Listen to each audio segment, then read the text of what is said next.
اعوذ باللہ من الشیطان الرجیم بسم اللہ الرحمن الرحیم۔ پیارے بچوں السلام علیکم۔ یہ 8ویں جماعت کی اردو کی کتاب ہے اور آج کا ہمارا موضوع ہے جابر بن حیان۔ پچھلے لیکچر میں ہم نے یہ پڑھا تھا، اس کے بارے میں تھوڑا سا ہم نے پڑھا تھا۔ جابر بن حیان اس اتار کا نام، یہ اس کوفے میں ایک اتار تھا، اس اتار کا نام حیان تھا۔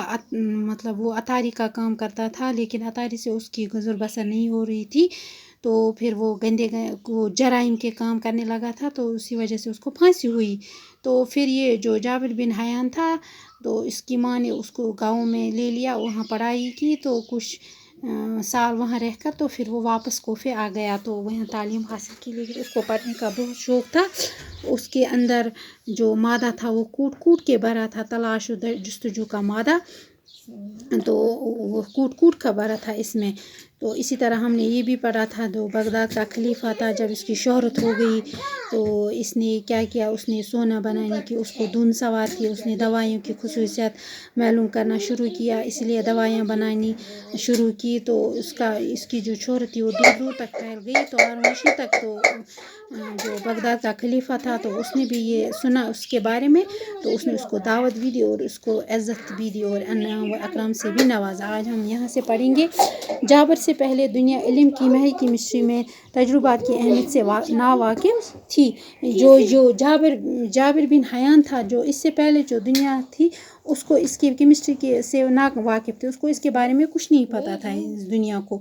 اس نے کیمیائی تجربات کیے، اس نے کیمیکل تجربات کیے، ان تجربات کے اصول اور قواعد مرتب کیے، تو اس نے اس کے ساتھ ساتھ کیا کیے، اس نے کیمیائی تجربات کے اصول اور مرتب بھی قائم کیے۔ کس نے؟ اس سے جابر بن حیان نے۔ یہ اصول و قواعد اب بھی استعمال ہوتے ہیں، اور اب بھی ان کا استعمال ہوتا ہے، اس کے اصول اور قواعد کا۔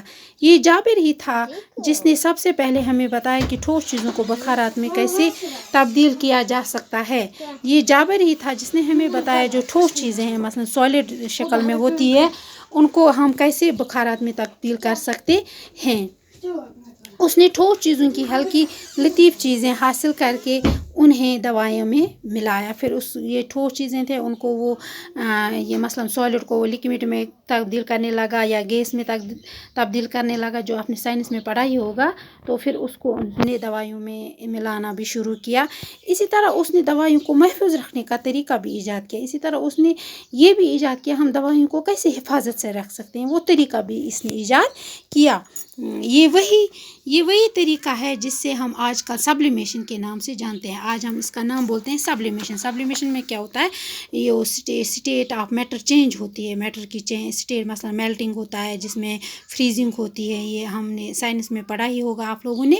تو اسی طرح جابر یہی نہیں رکا، اس نے آکسیڈیشن کا طریقہ بھی وہ یہی تک نہیں رکا، پھر اس نے آکسیڈیشن کا طریقہ بھی ایجاد کیا۔ آکسیڈیشن میں کیا ہوتا ہے، ایک سبسٹنس الیکٹران لوز کرتا ہے، دوسرا گین کرتا ہے، تو یہ بھی سائنس میں آتا ہے آکسیڈیشن، تو یہ طریقہ بھی اسی نے ایجاد کیا۔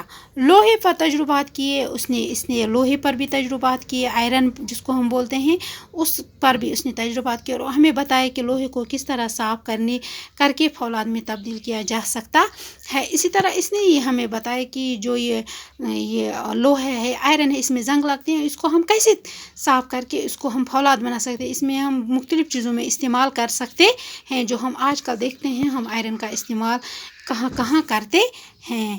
آج اتنا ہی، باقی خدا حافظ۔